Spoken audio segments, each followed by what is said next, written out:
Évangile de Jésus-Christ selon saint Matthieu, chapitre 20, versets 17 à 28.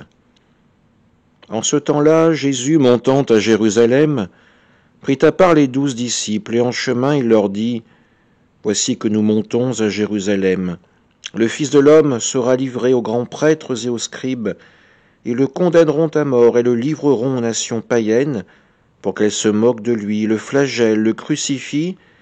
Le 3e jour, il ressuscitera. » Alors la mère des fils de Zébédée s'approcha de Jésus avec ses fils, Jacques et Jean, et elle se prosterna pour lui faire une demande.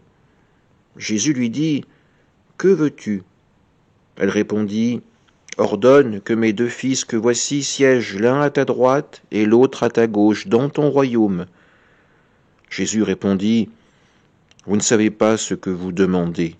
Pouvez-vous boire la coupe que je vais boire ? » Ils lui disent : « Nous le pouvons. » Il leur dit : « Ma coupe, vous la boirez.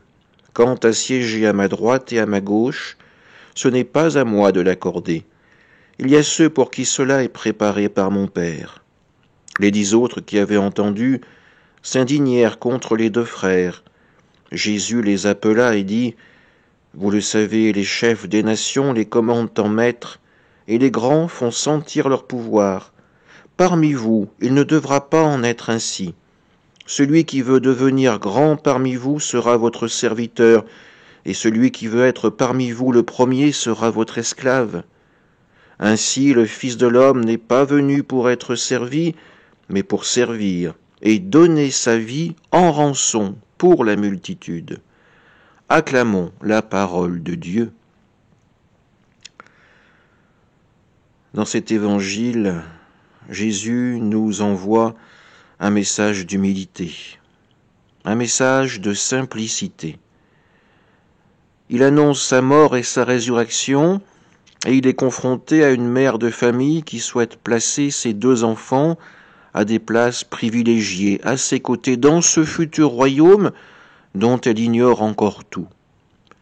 Devant cette demande, les autres disciples rentrent dans une démarche de jalousie, d'hostilité. Eux aussi, après tout, ils aimeraient avoir ces places privilégiées auprès de leur maître. Alors Jésus les rassemble encore une fois autour de lui. Il leur réexplique que la logique du royaume n'est pas celle des hommes, que la grandeur des hommes, c'est la petitesse du royaume. Être grand dans le royaume de Dieu, cela signifie avoir un regard véritablement pur, aimant sur les autres. Ne pas avoir un regard rempli de convoitise, mais un regard qui puisse accéder à la dimension du partage, du don gratuit. Ce que j'offre à l'autre, j'ai conscience que je l'ai d'abord reçu de Dieu. Je n'exige rien de Dieu, mais j'accueille avec reconnaissance ce qu'il me donne. Voilà ce que nous pourrons méditer durant ce carême. Avons-nous conscience des grâces que Dieu fait pleuvoir sur nous ? Et avons-nous conscience de la part de ténèbres qu'il y a dans nos prières ? Ce que nous demandons à Dieu, le demandons-nous de façon égoïste ou aussi pour ceux qui nous entourent ? Amen.